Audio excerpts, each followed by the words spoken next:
La venganza de Rose, historias reveladas, verdades que florecen. El tintineo de las copas apenas alcanzaba a cubrir el grito que atravesó la sala. «¡Basta ya!», rugió don Esteban Herrera, el patriarca, golpeando la mesa con tal fuerza que el candelabro tembló. El coro infantil en la televisión seguía cantando villancicos, pero en aquella sala la Navidad se había quebrado en 1000 pedazos.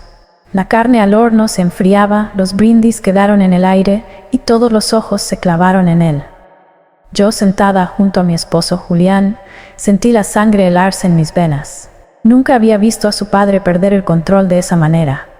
Esteban era el hombre de la fachada perfecta, empresario exitoso, esposo ejemplar, benefactor del pueblo. Pero en ese instante, con las venas del cuello hinchadas y la copa de vino roja derramándose sobre el mantel blanco, parecía un desconocido. «¿Qué ocurre, papá?», preguntó Marta, la hermana mayor de mi esposo, con voz temblorosa. Esteban no respondió de inmediato. Miró alrededor de la mesa, uno por uno, como si buscara al culpable de un crimen oculto. Su mirada se detuvo un segundo más en mí, y sentí que un nudo de angustia me cerraba la garganta. Un silencio pesado se extendió. Solo se oía el chisporroteo de la leña en la chimenea y el latido acelerado en mis sienes. Entonces, con un hilo de voz ronca, Esteban dijo algo que congeló la sonrisa de todos. «Alguien aquí me está traicionando, y lo descubriré esta misma noche». La copa que sostenía mi esposo se le resbaló de la mano y se hizo añicos contra el suelo. ¿Qué secreto podía ser tan grande como para romper la armonía de una familia entera en plena Nochebuena? Esteban se dejó caer en la cabecera con una rigidez que no le conocía. Elena, mi suegra, intentó recomponer la escena con una sonrisa de anfitriona que se rompía en las comisuras. «Fue un malentendido», dijo, con ese tono dulce que siempre usaba para planchar arrugas ajenas. Nadie la creyó. El mantel estaba manchado de vino, el cristal en el suelo, y la amenaza de Esteban aún vibraba en el aire. Yo respiré hondo y miré a mi alrededor, tratando de colocar a cada pieza en su sitio. Éramos 11 en la mesa, contando a los niños en la esquina con sus coronas de papel. A mi izquierda, Julián, mi esposo, evitaba mis ojos, como si temiera que yo leyera en ellos algo que no debía. A mi derecha, Marta, mi cuñada, apretaba el móvil con los nudillos blancos.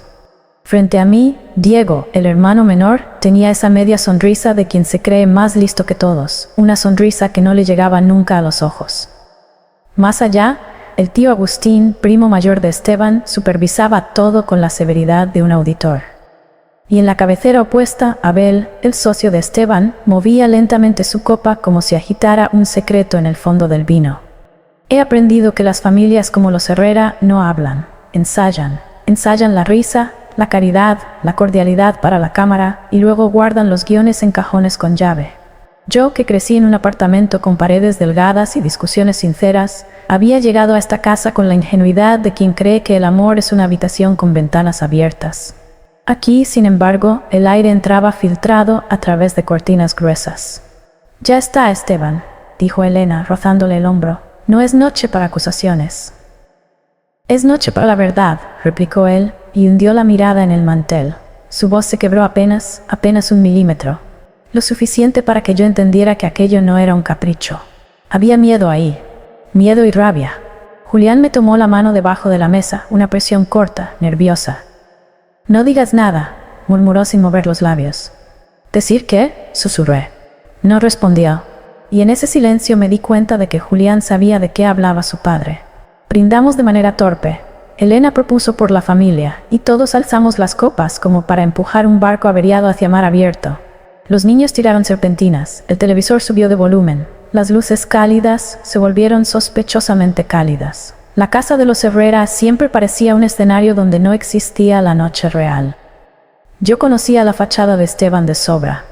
Los artículos en el periódico local, las donaciones al hospital, los empleados que lo saludaban como si llevaran décadas de pan en el bolsillo, gracias a él.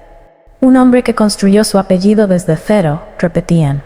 Pero aquella noche lo miré como si fuera un edificio con una grieta vertical, una línea fina que subía desde los cimientos hasta el último piso. Abel, el socio, inclinó la cabeza hacia Esteban con camaradería mal calculada. «Hombre, deja eso para después», dijo. «Tenemos invitados». Me sonrió con el tipo de sonrisa que es un inventario. Te cuenta, te pesa, te descuenta. Marta dejó el móvil en la mesa con un suspiro. Papá, si esto es por lo del correo, ya lo hablé con... No digas esa palabra en esta mesa, estalló Esteban, y vi a Elena cerrar los ojos un segundo, como quien reza. ¿El correo? Me quedé colgando de esa palabra como de una barandilla en la escalera oscura. Me serví un poco de agua para ocupar las manos. El vidrio frío me ayudó a ordenar la cabeza. Recordé de golpe un detalle que había pasado por alto. Antes de la cena, la ama de llaves, Rosalía, me había pedido que firmara la recepción de un paquete. «Para la señora Herrera o para usted», dijo. El sobre era grueso, color vino sin rente. Lo dejé sobre la consola de la entrada. No volví a pensar en él. Hasta ahora. «Voy por más pan», dije, levantándome. Nadie discutió. La cocina quedaba al final del pasillo. Pasé frente al espejo grande del recibidor y me vi durante un segundo. Un rostro que intentaba parecer tranquilo, un vestido rojo que de pronto se sentía demasiado vivo. Ahí, sobre la consola, el sobrecolor vino seguía esperándome como una boca cerrada. Lo tomé. El papel era pesado, de buena calidad. No tenía sello. Al dorso en tinta negra una única palabra: confidencial. El corazón me golpeó contra las costillas. No hice la estupidez de abrirlo ahí mismo. Lo escondí bajo el mantelito de encaje que cubría la consola y seguí hacia la cocina. Rosalía, con su delantal de cuadros, cortaba panes con una precisión de cirujana. «¿Todo bien, señora?», preguntó, levantando apenas los ojos. «¿Quién trajo ese sobre?», dije cuidadosa. «Un mensajero, joven. Dijo que era urgente para la señora o para usted». Me sostuvo la mirada y en ella había un brillo extraño, una lealtad que no parecía dirigida a mí ni a Elena. Llegó a las 6. A las 6. Justo cuando yo estaba ayudando a colocar los regalos. Justo cuando, según escuché luego, Esteban recibió una llamada y se encerró en su despacho. Volví con el pan mientras mi cabeza hacía cuentas silenciosas. En la mesa, el clima había cambiado de color. Diego hablaba en voz baja con Abel. Marta ya no tocaba el móvil. Lo había apoyado boca abajo, como quien tapa un espejo. Esteban no comía. Elena contaba una anécdota navideña de cuando los niños eran pequeños, un recuerdo precioso que sonaba a cortina musical. Me senté, hice el gesto de romper el pan y sentí la vibración de mi móvil en el bolsillo del vestido. Un mensaje. Me disculpé para mirar. Era de un número desconocido. 2 palabras. «No confíes». Alcé la vista y encontré a Julián observándome con una intensidad dolorosa. Apartó la mirada enseguida, se pasó la mano por la nuca. Lo conocía. Ese gesto era su refugio cuando mentía. Mentía poco, pero cuando lo hacía, ese músculo le temblaba como una cuerda. Me incliné hacia él. «¿Qué sabe tu padre?», pregunté. «Nada que no podamos arreglar», respondió, y la ambigüedad de su frase cayó sobre mí como una sábana húmeda. Diego brindó en alto, ganando la atención. «Aprovechemos para agradecer el año, ¿no? Por los nuevos contratos, por la consolidación de la empresa, por la estabilidad». Remarcó esa última palabra como si fuera un chiste privado. Esteban levantó la cabeza, clavó los ojos en Diego. «¿Estabilidad?», repitió con ironía. «¿Eso te dijeron?». Un silencio denso, pleno. Los niños preguntaron si podían abrir un regalo antes de la medianoche. Elena dijo que sí, que uno pequeño. La sala se llenó de papel de regalo arrancado, risas infantiles, destellos, y por un momento la fachada volvió a sus luces. Yo aproveché el ruido para deslizar el móvil bajo el mantel y responder al número desconocido. «¿Quién eres?». La respuesta llegó instantánea, como si estuvieran esperando en el pasillo. «Mira la caja de música». Miré alrededor, sin mover la cabeza. La caja de música de Elena, una antigua de madera, con una bailarina que giraba sobre un espejo ovalado, descansaba en la vitrina junto a la chimenea. La había visto 1000 veces. Nadie la tocaba salvo Elena en ocasiones especiales. Me limpié los dedos, me levanté con la excusa de traer más servilletas y me acerqué a la vitrina. Detrás de mí escuché a Abel mencionar auditoría. Esteban soltó una carcajada seca que no era risa. Abrí la vitrina, sentí el olor de la madera encerada y tomé la caja. Pesaba más de lo que recordaba. La abrí. La bailarina emergió, inmóvil. La música no sonó. En su lugar vi un pequeño papel doblado, escondido entre los engranajes. Lo saqué con cuidado. «Trebas nagad de semana, si eso, evacuated sedneres mentres sin heb, nometres y sidi, bautha brio». 23 reloj de pared, 22:41, 1 hora y 14 minutos. Volví la cabeza hacia la mesa. Esteban nos observaba, no a todos, a mí, como si supiera que yo acababa de abrir una puerta que alguien dejó entreabierta. La bailarina, al fin, comenzó a girar con un clic tenue que me heló la espalda. Y entonces mi móvil vibró de nuevo. Si vas sola, vuelve viva. Si vas acompañada, que sea con quien no esperas. El tic-tac del reloj de péndulo en la pared se volvió ensordecedor. Cada oscilación era un recordatorio cruel de que el tiempo corría hacia las 23:55. Yo tenía el papel escondido en la palma, los dedos sudorosos apretándolo con tanta fuerza que el borde se me clavaba en la piel. Me giré hacia la mesa. Nadie parecía haber notado nada, o al menos nadie lo admitía. Los niños seguían riendo entre envoltorios de regalo. Elena contaba la misma anécdota de siempre con una voz que ya sonaba hueca, y Diego se inclinaba demasiado hacia Abel, cuchicheando con esa sonrisa torcida que me hacía pensar en un animal carroñero esperando turno. Esteban, sin embargo, no me quitaba los ojos de encima. Esa mirada no era de un padre hacia la esposa de su hijo. Era la mirada de un juez que ya tiene el veredicto y espera el momento de leer la sentencia. Me acerqué a mi lugar en la mesa. Dejé la caja de música con suavidad sobre la vitrina, como si nada hubiera ocurrido. Julián me pasó el brazo por los hombros y murmuró: «¿Qué hacías ahí?» Miraba a la bailarina. Mentí, forzando una sonrisa. Me recordó a mi infancia. Él asintió, pero su ceño fruncido me dijo que no estaba convencido. Y yo tampoco estaba convencida de que no supiera exactamente qué había en esa caja. El teléfono vibró otra vez. No podía leerlo a plena vista, así que fingí acomodar la servilleta sobre mi regazo y abrí el mensaje. «No confíes en Diego, no llegues tarde». Mi corazón dio un vuelco. No confiaba en Diego desde hacía años, pero ¿quién demonios me estaba espiando tan de cerca como para saber lo que pasaba en esa sala en tiempo real? Julián me apretó la mano debajo de la mesa. «Sal en un rato», me susurró sin mirarme. «No preguntes, solo hazlo». Ese era mi esposo, el hombre que siempre prefería silenciar la tormenta en vez de enfrentarla. Pero esta vez había algo diferente en su voz. No era solo miedo, era desesperación. De repente Esteban se levantó, erguido como un general antes de la batalla. «Quiero un brindis», dijo, alzando la copa vacía. «Por la verdad, aunque destruya lo que amamos». El golpe de esa frase cayó como un hacha en la sala. Elena cerró los ojos. Marta abrió la boca como si fuera a protestar. Y Diego soltó una carcajada breve, cargada de veneno. «Padre, siempre con tus melodramas. ¿Verdad? ¿Qué verdad? ¿La tuya o la que inventas?», dijo Diego. Esteban lo señaló con el dedo. «La tuya, y esta noche dejarás de esconderla». El silencio fue tan espeso que pude escuchar mi propia respiración. Y entonces, sin previo aviso, se fue la luz. Toda la mansión quedó sumida en la oscuridad más absoluta. Solo se escuchó un grito infantil, el choque de copas cayendo al suelo y un alarido que no pude identificar si era de miedo o de furia. Un par de segundos después se encendió el generador de emergencia. Las luces parpadearon rojas, bañando la sala con un resplandor siniestro, casi teatral. En el suelo, junto al árbol de Navidad, vi a Abel con la frente ensangrentada y los ojos abiertos de par en par. Muerto. Y el reloj en la pared marcaba las 22:56.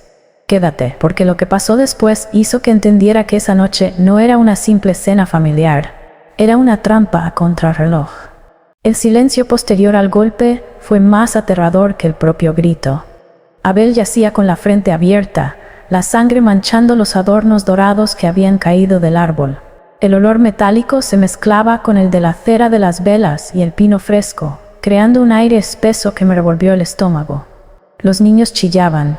Elena los abrazó con desesperación para apartarlos de la escena. Marta corría de un lado a otro buscando el teléfono fijo. Pero la línea estaba muerta. Julián se inclinó sobre Abel, palpando su cuello con dedos temblorosos. Luego me miró con un rostro que no olvidaré jamás, vacío de esperanza. «Está muerto». Su voz se quebró en la palabra muerto. Diego soltó un silbido bajo, irónico. «Vaya, vaya, parece que la Navidad trajo un regalo inesperado». «Cállate», rugió Esteban, y esa furia hizo callar hasta a los niños. Esto no fue un accidente, nadie se movió. Todos sabíamos que tenía razón. El golpe en la frente de Abel no se parecía a una caída cualquiera. Yo, todavía con el papel escondido en el bolsillo, sentí un escalofrío. ¿Tenía relación la nota con esta muerte? ¿Kilómetro 17-23-55? ¿O era otra cosa peor aún? El generador zumbaba, y cada parpadeo de la luz roja hacía que las sombras en las paredes parecieran moverse. Marta, nerviosa, murmuró: «Tenemos que llamar a la policía». «Nadie llama a nadie», interrumpió Esteban con voz de hierro, «hasta que sepamos quién está detrás de esto». Elena lo miró horrorizada. Esteban, ¿qué estás diciendo? ¿Que uno de nosotros? Exactamente eso, respondió él. Un murmullo heló la mesa. Los ojos de todos se cruzaban como cuchillos invisibles. Yo sentía que en cualquier momento alguno se levantaría con otra confesión o con otra arma. Diego se levantó despacio, ajustándose el saco. Bueno, si vamos a empezar con acusaciones, ¿por qué no miramos a quien tenía más que perder con Abel? ¿Quién compartía cuentas, contratos, beneficios? ¿O crees que no sé de tus ajustes, papá? La tensión crepitó como un incendio. Esteban dio un paso hacia él, pero Julián se interpuso, extendiendo las manos. «Basta», gritó, «esto se nos está yendo de las manos». Nadie lo escuchó. Los ojos de Esteban y Diego se enfrentaban como dos puñales. Yo, mientras tanto, miré el reloj de pared, 23:02. El papel ardía en mi bolsillo. Una cita en menos de una hora, una muerte en la sala, y una familia que estaba a punto de devorarse a sí misma. La bailarina en la caja de música seguía girando lentamente, aunque nadie la había tocado de nuevo. El móvil vibró otra vez en mi regazo. Un nuevo mensaje del número desconocido. El primero ya cayó. No seas la segunda. Sentí un escalofrío recorrerme la espalda al leer ese mensaje. El teléfono casi se me resbaló de las manos. Guardé la pantalla contra el vestido antes de que alguien más pudiera verlo. El murmullo en la sala era como un enjambre invisible, cargado de sospechas. Cada mirada, un disparo silencioso. Esteban dio una orden seca. Nadie sale de esta casa. Nadie. Diego sonrió con cinismo. ¿Y qué piensas hacer, viejo? ¿Encerrarnos hasta que uno confiese? Eso solo pasa en las novelas baratas. No, pasa en esta familia, replicó Esteban, con un tono tan helado que por un instante hasta Diego se calló. Yo buscaba oxígeno en medio de aquella atmósfera enrarecida. La nota en mi bolsillo ardía como si tuviera vida propia. El lugar, la hora, el nombre de Abel tachado mentalmente de la lista. ¿Qué significaba ese saldo cero comaro? ¿Era dinero? ¿Una deuda? ¿O un ajuste de cuentas más macabro? Marta se acercó a mí, con lágrimas en los ojos. «Tú no entiendes, eres de afuera», susurró con la voz rota. Pero él lo sabía. Abel sabía demasiado. ¿Demasiado de qué?, pregunté, intentando mantener la calma. Ella se mordió los labios y bajó la mirada, como si acabara de revelar más de lo que debía. Julián, atento, nos interrumpió con un gesto nervioso. «No hablen aquí. Todo lo que digan se volverá contra ustedes». Su advertencia fue un cuchillo en mi pecho. ¿Contra quién?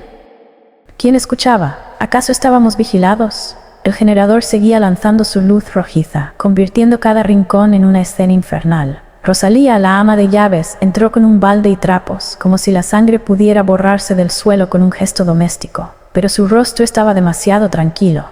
Demasiado. Esteban la miró fijo. ¿Quién te dijo que entrara ahora? Ella lo sostuvo con calma, sin titubear. Nadie. La casa debe mantenerse limpia. Esa respuesta tan simple sonó más peligrosa que cualquier confesión. Miré el reloj. 23:15. Quedaban 40 minutos. Mi móvil vibró de nuevo. Lo leí bajo el mantel, el corazón golpeándome en las costillas. El kilómetro 17 es la salida. Si no llegas, otro caerá antes de medianoche. Un segundo después sentí la mano de Julián cerrarse sobre la mía con fuerza. Me miró con un brillo extraño en los ojos, mezcla de súplica y terror. «No lo abras», susurró. «No leas nada más». Pero ya era tarde. Las palabras de Julián aún me resonaban en la cabeza cuando un ruido sordo retumbó desde el piso superior, como un mueble arrastrado seguido de un golpe seco. Todos nos quedamos congelados. Los niños comenzaron a llorar otra vez.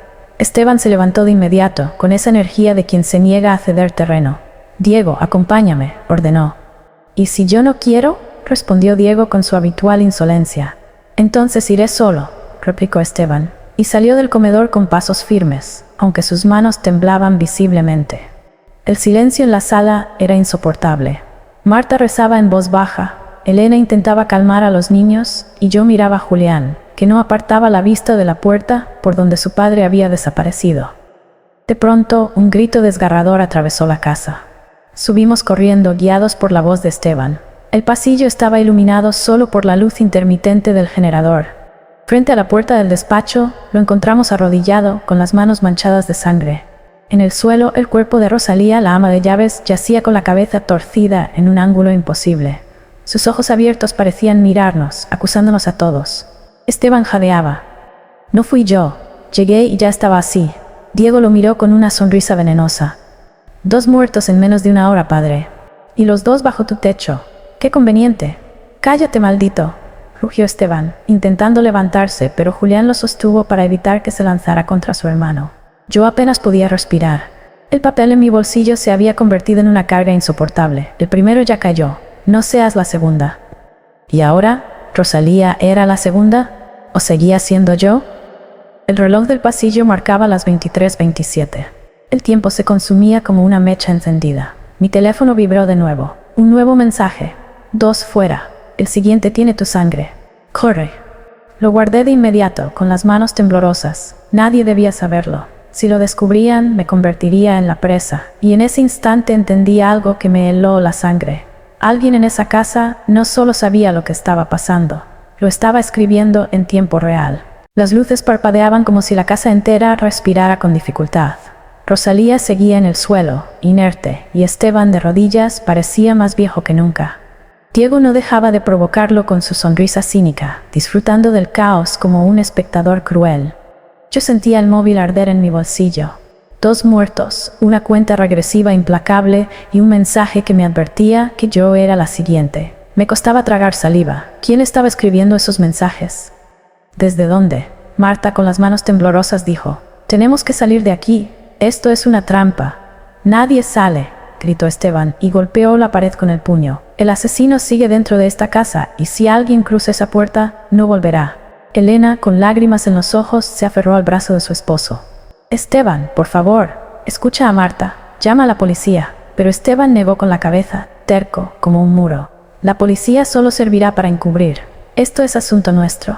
Un golpe seco en la ventana del pasillo nos sobresaltó. Un pájaro, pensé al principio, pero al mirar mejor vi una piedra en el suelo y el vidrio agrietado. En la piedra, envuelto con cinta negra, había otro papel. Diego lo recogió antes de que nadie pudiera reaccionar. Desató la cinta y leyó en voz alta: «Saldo -1, hora 23:40. Lugar, la cocina». Un escalofrío recorrió mi cuerpo. Miré el reloj, 23:33, 7 minutos. «Esto es una broma de mal gusto», dijo Marta, pero su voz no tenía fuerza. «¿Broma?». Diego se encogió de hombros. «Parece una lista y ya vamos atrasados». Julián me tomó de la mano con fuerza. «No te acerques a la cocina», susurró. «¿Qué sabes tú?», le pregunté, clavándole los ojos. Pero él desvió la mirada con el mismo gesto nervioso de siempre, la mano rozando la nuca. Ese tic me hizo comprender algo terrible. Julián sabía más de lo que decía. El reloj avanzaba. El aire estaba cargado de electricidad. Entonces, desde abajo llegó un estruendo, como una olla que caía al suelo, seguido de un chillido metálico. Todos corrimos hacia la escalera. La cocina estaba en penumbra, iluminada por la luz roja del generador. En el centro, sobre las baldosas, había un charco oscuro que se expandía lentamente, y junto a él, el cuchillo grande de cortar carne. El reloj de la pared marcaba 23:39, y alguien, oculto entre las sombras, respiraba fuerte. Demasiado fuerte como para pasar desapercibido. Entramos en la cocina con el corazón golpeando como tambores de guerra. El aire olía a hierro, a miedo y a algo más. Carne quemada, como si alguien hubiera dejado el horno abierto a propósito. El cuchillo en el suelo brillaba con el reflejo rojizo del generador. El charco oscuro crecía, pero no podíamos ver claramente de dónde provenía. «Que nadie toque nada», ordenó Esteban, con voz firme pero quebrada en los bordes. Marta sollozaba, tapándose la boca con ambas manos. Diego, en cambio, parecía fascinado, sus ojos recorriendo cada rincón como si buscara un espectáculo. «El mensaje decía 23:40, ¿no?», se burló. «Pues aquí estamos, justo a tiempo para el tercer acto». El reloj del microondas parpadeaba en ceros, reiniciado por el corte de energía.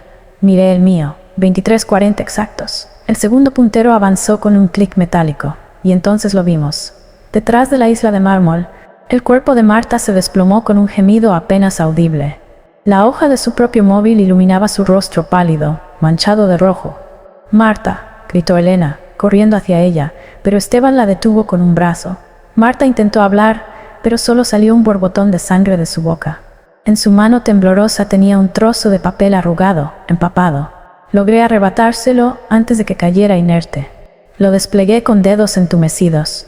El mensaje estaba escrito a mano con la misma tinta negra que en los otros papeles. Saldo -2, hora 5:55. Lugar kilómetro 17, ruta del río. El tiempo se detuvo, 23:43. Solo 12 minutos. Diego lanzó una carcajada baja, perturbadora. Pues parece que alguien tiene la cita. Esteban lo encaró, los ojos inyectados de sangre. Si tienes algo que ver con esto, te juro que... ¿Yo? Lo interrumpió Diego, levantando las manos. ¿O acaso no es más sospechoso que la nota esté en manos de tu nuera? Todos giraron hacia mí. Sentí las miradas clavarse como cuchillos. El papel temblaba entre mis dedos. Julián dio un paso adelante, poniéndose frente a mí. Ella no tiene nada que ver, dijo con firmeza. ¿Seguro? Susurró Diego. Entonces, ¿por qué es ella la que recibe los mensajes? La pregunta cayó como un rayo en la habitación. Y yo, incapaz de fingir más, sentí el móvil vibrar de nuevo en mi bolsillo. Lo saqué con las manos temblorosas. El mensaje en la pantalla me heló hasta los huesos. Eres la última. Si no vienes, todos caerán contigo. El aire se volvió irrespirable. Todos me miraban como si en mi rostro estuviera escrita la sentencia de muerte. El móvil aún vibraba en mi mano, la luz azul de la pantalla iluminando mis dedos manchados con la sangre de Marta. Sentí que cada latido de mi corazón era una cuenta regresiva hacia el final. ¿Qué significa eso?, exigió Esteban, acercándose hasta quedar a un palmo de mí. Su sombra se proyectaba sobre la pared como la de un gigante quebrado. Yo no lo sé, balbuceé, la garganta seca. Solo recibo los mensajes. No sé quién los envía. Diego soltó una carcajada amarga. Conveniente. Siempre la víctima. Siempre la inocente. Y mientras tanto, 3 cadáveres bajo este techo. Basta, Diego. Julián lo empujó con furia, algo que jamás le había visto hacer con su hermano. Sus manos temblaban, pero sus ojos estaban fijos, ardiendo. Si sigues acusándola, seré yo quien te calle. Elena lloraba en silencio, con las manos empapadas intentando inútilmente limpiar el rostro sin vida de Marta. El reloj en la pared de la cocina marcaba 23:47. 8 minutos. Entonces Esteban me sujetó del brazo con fuerza. Si los mensajes son para ti, eres la clave. Dime qué sabes. Ahora. Sentí el papel en mi bolsillo, el que había encontrado en la caja de música, clavarse contra mi piel. Tragué saliva y lo mostré. Lo encontré aquí. Antes de todo esto, no quería decir nada porque no entendía. Esteban lo leyó en silencio, sus labios moviéndose con las palabras. Saldo, 0x00, 2412, 2355, kilómetro 17, ruta del río. Su expresión cambió. Un temblor recorrió su mandíbula, y luego me soltó de golpe como si quemara. Kilómetro 17, repitió en voz baja, casi para sí mismo. No puede ser. ¿Qué hay en ese lugar?, pregunté desesperada. Él me miró con los ojos desorbitados. Una vieja finca, abandonada desde hace años. La usábamos para reuniones privadas de la empresa. Allí guardamos cosas que nunca debieron ver la luz. Diego lo interrumpió, riéndose con rabia. Al fin lo admites. ¿Es esto secreto, viejo? El dinero sucio, los contratos falsos, y ahora alguien viene a cobrarnos la factura. El reloj avanzaba, 23:50. Quedaban 5 minutos. Mi móvil vibró por última vez. Un mensaje corto como un disparo. Si no estás en el kilómetro 17 a la hora exacta, morirán todos contigo. Las luces parpadearon. La bailarina en la caja de música, allá en el salón, empezó a girar de nuevo sola, con su melodía rota, como marcando el inicio del final. Y comprendí que tenía que decidir en ese instante, correr hacia la ruta o quedarme en esa casa que olía a muerte. El segundero del reloj avanzaba con una crueldad mecánica. 23:51. El aire en la casa se volvió un enemigo más, espeso, cargado de electricidad y miedo. Todos me miraban como si yo llevara la llave de su destino en el bolsillo. No irás sola, dijo Julián, decidido, poniéndose frente a mí. Si alguien te quiere allí, tendrás que llevarme también. Ni hablar, gruñó Esteban, golpeando la mesa con la palma abierta. Esto es asunto mío. Si ese lugar aparece en las notas, es porque me quieren a mí. Diego soltó una carcajada envenenada. Por supuesto, padre. Todo gira en torno a ti, ¿verdad? Tus pecados, tus tratos en la sombra, tus muertos. Y ahora, tus castigos. Cállate, rugió Esteban, pero su voz se quebró, más de dolor que de furia. Yo miré el móvil, la pantalla aún encendida con aquel último mensaje. Si no estás en el kilómetro 17 a la hora exacta, morirán todos contigo. No había espacio para dudas.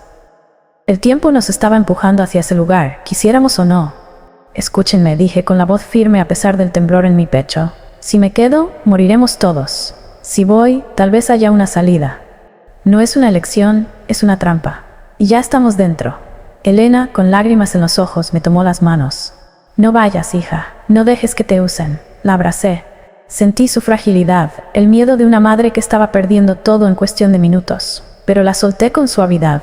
No es lo que quiero, es lo que debo hacer. El reloj marcaba 23:53. 2 minutos. Julián tomó las llaves del coche del bolsillo de su chaqueta.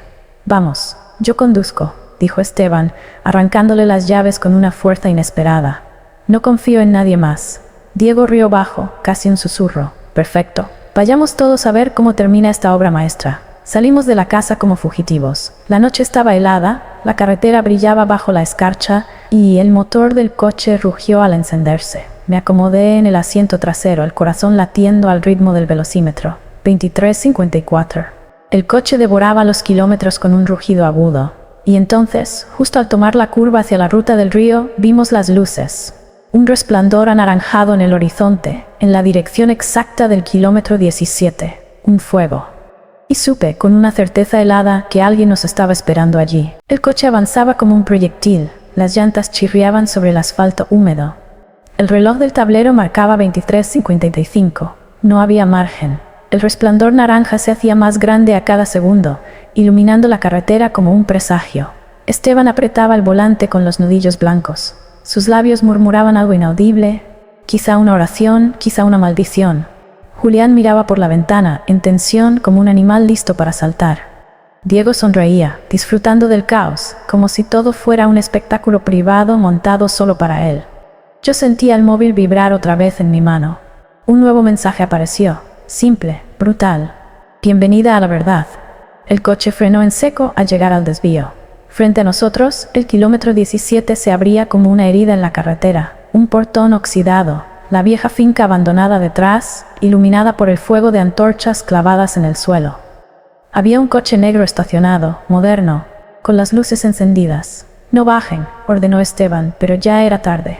La puerta del coche negro se abrió con un chirrido. Una figura descendió lentamente, vestida con un abrigo largo, el rostro cubierto por la sombra de la capucha. Caminaba con pasos seguros, como si cada segundo le perteneciera. Me fijé en el detalle más perturbador. En la mano llevaba la misma caja de música de Elena, la bailarina aún girando bajo la tapa abierta, su melodía rota repitiéndose como un eco sin fin. «Dios mío», susurró Elena desde el asiento trasero. «Esa caja estaba en la sala. ¿Cómo?» La figura se detuvo frente al coche y levantó la cabeza. Bajo la capucha, 2 ojos brillaron como cuchillas en la oscuridad. «Llegaron justo a tiempo», dijo con una voz que me heló la sangre. Y en ese instante la bailarina dejó de girar.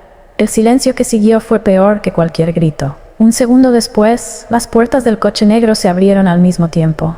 De su interior bajaron 2 hombres armados, apuntándonos sin titubeo. La trampa estaba completa. Los focos del coche negro nos cegaron por un instante.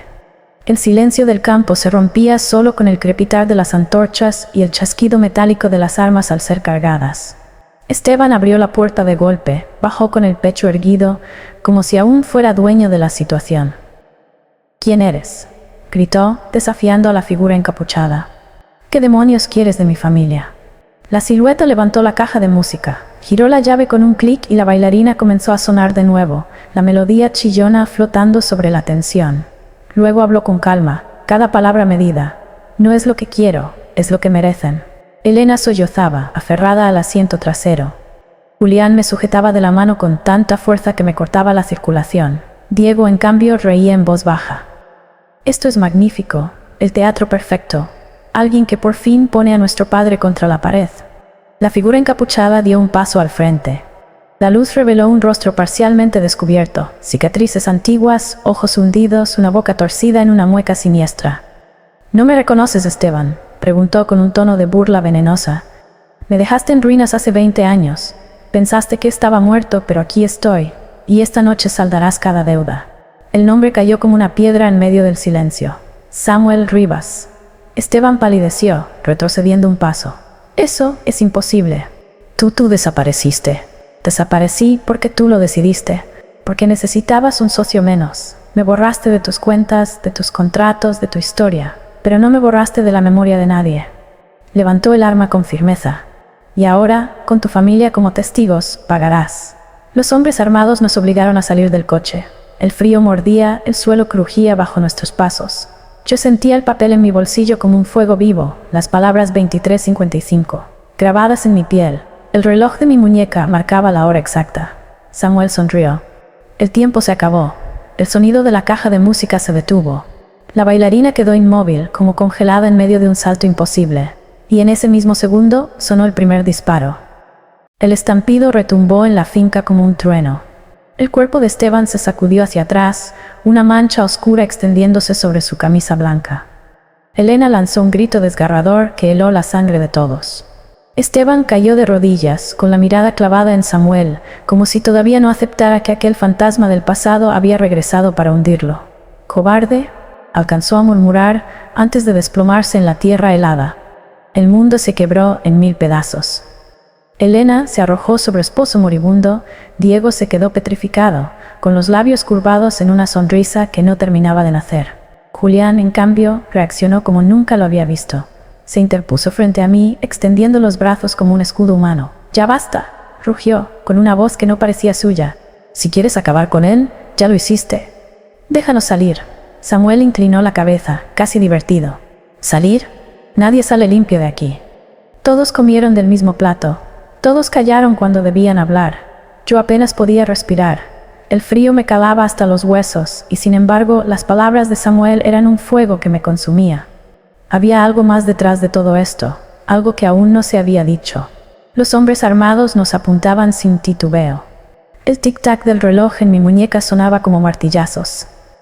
Ya era Navidad. Samuel se acercó lentamente a mí, ignorando a Julián. Me miró directo a los ojos y sentí que su voz se me incrustaba en la piel. «¿Y tú? ¿Sabes qué papel juegas en esta historia?». Tragué saliva. Mi voz apenas salió. Yo no tengo nada que ver». Él sonrió, pero no con burla, sino con algo más profundo.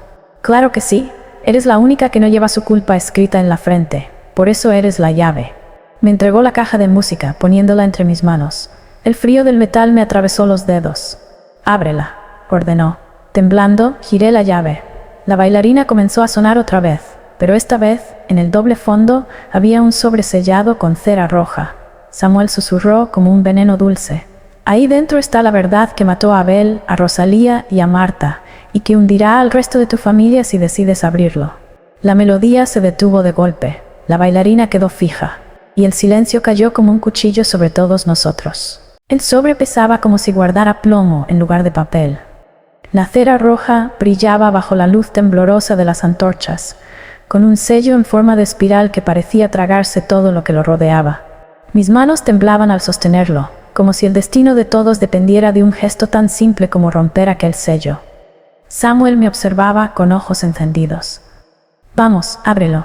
Haz que tu familia vea lo que tanto tiempo intentó esconder». «No lo hagas», gritó Elena, con la voz desgarrada, aún aferrada al cuerpo de Esteban, que agonizaba con la respiración entrecortada. «No abras nada. Es mentira. Todo es mentira». Diego dio un paso adelante, sus labios torcidos en una media sonrisa. «Al contrario, ábrelo. Quiero ver hasta qué punto nuestro querido padre nos vendió». Julián me sujetó del brazo con fuerza, su rostro desencajado por la tensión. «Mírame», susurró. «Sea lo que sea, no tienes que cargar tú con esto». Pero en su voz había un temblor extraño, como si temiera que yo descubriera algo que también lo involucraba a él. El reloj de mi muñeca marcaba 05. La noche estaba en silencio, solo interrumpido por la respiración agitada de todos y el crujir del fuego. Respiré hondo. Luego, con un movimiento seco, rompí el sello. Dentro no había más que un fajo de documentos amarillentos y una memoria USB. Los papeles estaban llenos de números, firmas, contratos falsificados. Y en la primera hoja el nombre resaltaba como una maldición. Proyecto Río, firma Esteban Herrera, Diego Herrera, Julián Herrera. Sentí el mundo girar bajo mis pies. «¿Qué es esto?», pregunté con la voz ahogada. Samuel sonrió con una calma venenosa. «Es la prueba de que no soy yo el asesino aquí. Lo son ellos, los tres. Esteban, Diego y tu esposo». Julián se abalanzó hacia mí intentando arrebatarme los documentos. «No los mires», gritó, pero lo aparté con un empujón desesperado. Mis ojos se llenaron de lágrimas. El hombre al que había amado, el padre de mis hijos, estaba ahí, firmado con tinta negra, unido a la misma corrupción que ahora estaba cobrando vidas. Samuel levantó el arma otra vez, apuntando directo al pecho de Julián. «Tú decides», dijo mirándome fijo. «O entregas los papeles y caminas libre, o te quedas con ellos y mueren todos aquí. El fuego crepitó más fuerte, iluminando la cara desencajada de Julián. Y en ese instante entendí que la verdadera traición no era de Samuel, era de la sangre con la que me había casado. Las llamas de las antorchas proyectaban sombras grotescas sobre los rostros desencajados. Julián se arrodilló frente a mí, con las manos alzadas, como un niño sorprendido en plena mentira. «No lo entiendes», suplicó. «No fue lo que parece. Padre nos obligó. Diego y yo solo seguimos órdenes». Diego soltó una carcajada amarga, avanzando hasta quedar al lado de su hermano. «¿Órdenes? No me metas en tu cobardía. Yo firmé porque me convenía, porque todos comemos de la misma carroña. Pero tú lo hiciste por miedo». Elena lloraba sin consuelo sobre el cuerpo de Esteban, que apenas respiraba, su vida escapándose en jadeos cortos. Samuel no apartaba el arma de Julián, disfrutando cada palabra como si saboreara una venganza largamente cocinada. Yo miraba los documentos con las manos temblorosas. Cada hoja era una daga en el pecho. Lavado de dinero, contratos fantasmas, pagos escondidos bajo nombres falsos. Todo lo que mantenía a la familia Herrera en la cima estaba manchado de barro y sangre. «¿Cuántos inocentes cayeron por esto?», pregunté con la voz quebrada. Julián intentó acercarse, sus ojos desesperados. «Lo hice por nosotros, ¿me entiendes? Para protegerte, para que no te faltara nada». Retrocedí un paso, el papel arrugándose bajo mis dedos. «¿Protegerme o encadenarme a tu misma podredumbre?». Samuel bajó la cabeza con una sonrisa torcida. «Bien dicho». Ella ya entendió. «Ustedes no son víctimas, son cómplices». El reloj de mi muñeca marcaba 0:10. El tiempo parecía arrastrarse, cada segundo un cuchillo en mi garganta. Diego me miró fijamente, sus ojos ardiendo de rabia. «¿Y ahora qué harás, cuñadita? ¿Nos entregarás? Si lo haces, firmas tu sentencia también». Nadie se casa con una Herrera sin mancharse las manos. Un silencio sepulcral cayó sobre el grupo. Solo se oía el crepitar de las llamas y el chirrido de la bailarina inmóvil en la caja de música. Entonces Esteban, con un esfuerzo agónico, levantó la cabeza desde el suelo. Su voz fue apenas un susurro, pero suficiente para helarnos a todos. «El verdadero traidor no es Samuel, está entre ustedes». Su mirada se clavó en Julián, y en ese instante comprendí que mi esposo no era un peón obligado. Era el arquitecto silencioso de todo aquel infierno. Elena lanzó un grito ahogado, cubriéndose la boca con las manos ensangrentadas. Diego dio un paso atrás, sorprendido por primera vez en toda la noche. Samuel, en cambio, sonrió satisfecho, como si esa confirmación fuera la pieza final que esperaba escuchar. Julián permaneció inmóvil, los ojos fijos en su padre moribundo. Viejo, siempre tan dramático. Su voz sonó extrañamente calmada, sin rastro de culpa. ¿De verdad creías que todo esto se sostenía con tus grandes decisiones? No, padre. Yo moví los hilos desde el principio. Me quedé helada. «¿Qué estás diciendo?», susurré, sintiendo que las piernas me temblaban.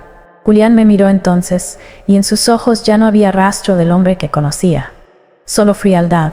«Tú siempre pensaste que yo era el hijo obediente, el que vivía a tu sombra. Pero fui yo quien negoció con los socios, quien decidió eliminar cabos sueltos». Abel, Rosalía, incluso Marta, todos sabían demasiado. Diego lo miraba con incredulidad. «¿Marta también? Era tu hermana, y por eso confiaba demasiado». Julián clavó en él una mirada de acero. «Tú eras un bufón inútil, Diego. Nunca supiste nada, y eso te salvó. Hasta hoy». Elena sollozaba, sacudiendo la cabeza. No puede ser». Samuel levantó el arma de nuevo, apuntando directo al pecho de Julián. «Al fin se muestra el monstruo, pero no será mi bala la que acabe contigo. Quiero que tu esposa decida». El silencio fue insoportable. Todos me miraban, Elena con súplica, Diego con rabia, Samuel con expectativa, y Julián me miraba con una media sonrisa. «Vamos, amor», dijo con voz suave, como si aún fuéramos cómplices. «Tú sabes que no sobrevivirías sin mí.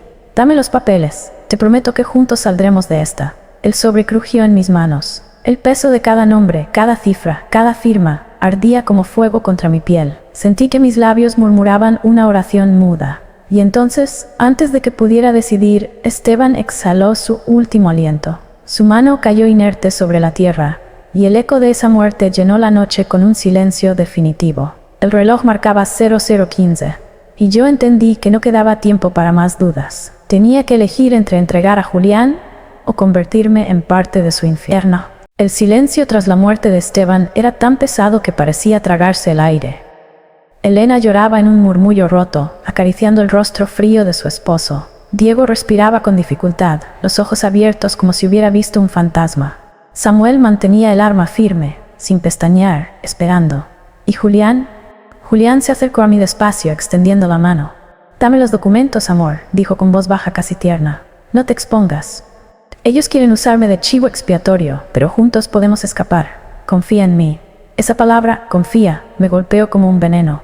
Recordé cada mentira, cada mirada desviada, cada gesto nervioso tocándose la nuca.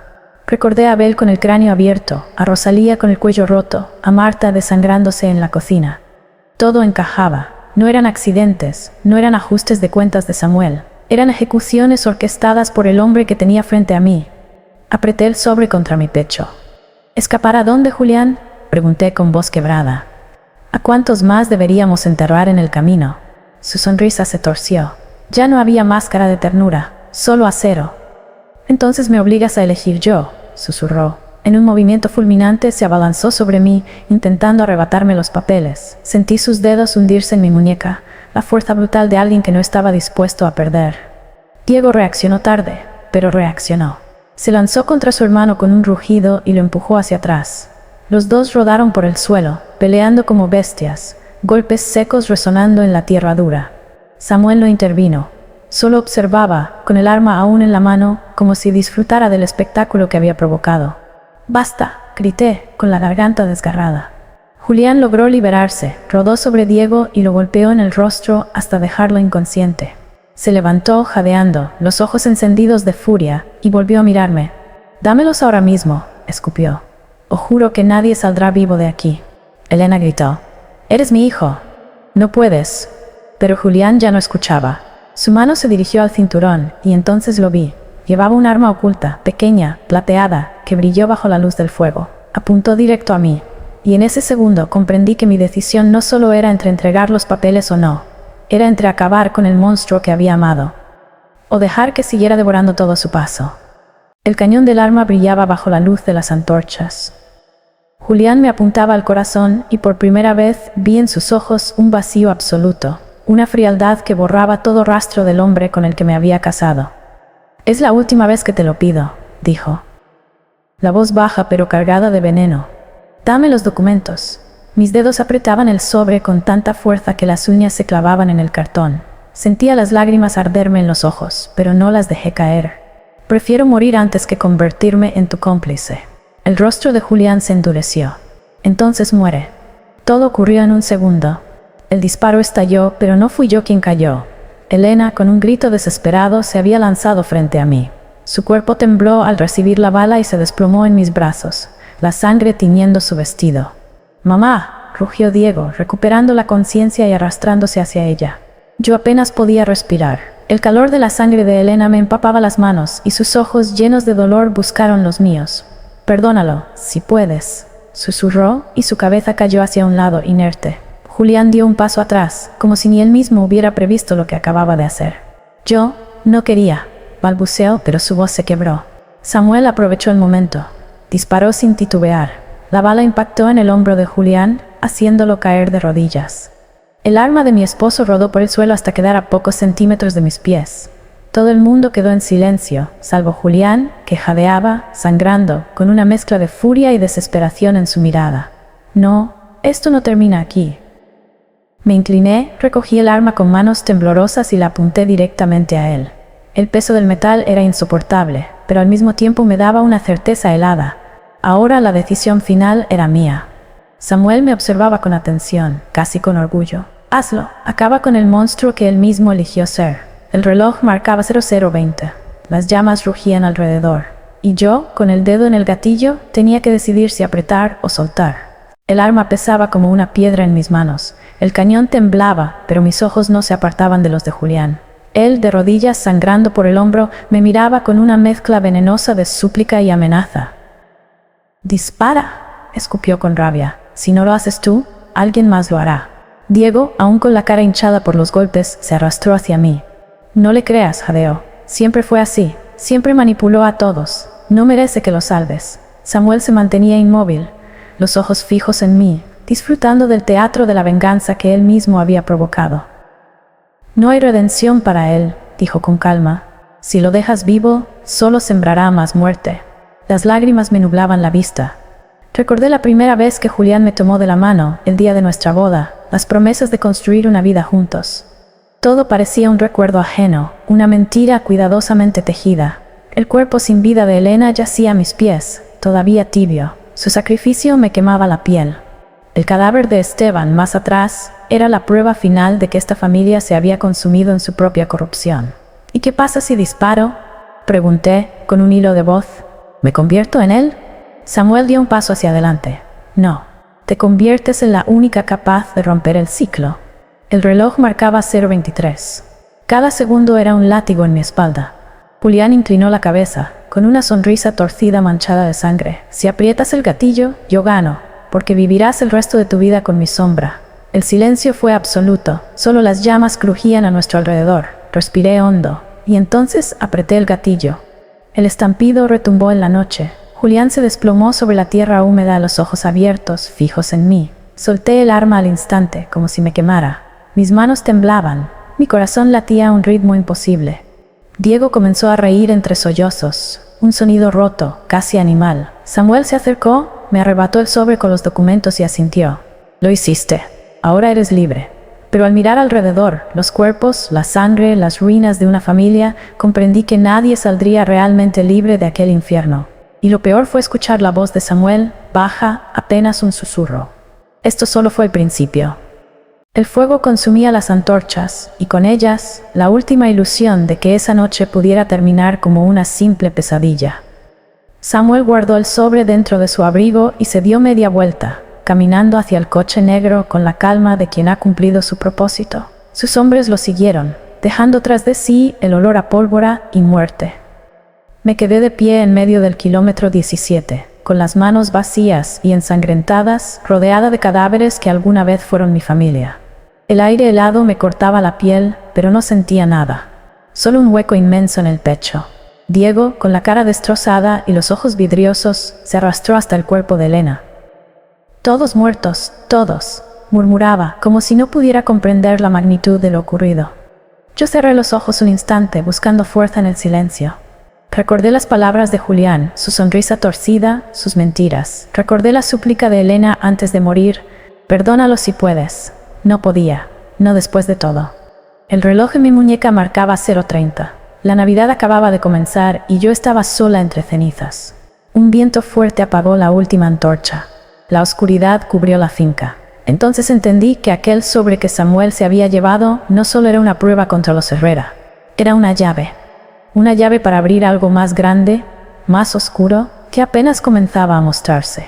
Me subí al coche, con las manos temblorosas en el volante.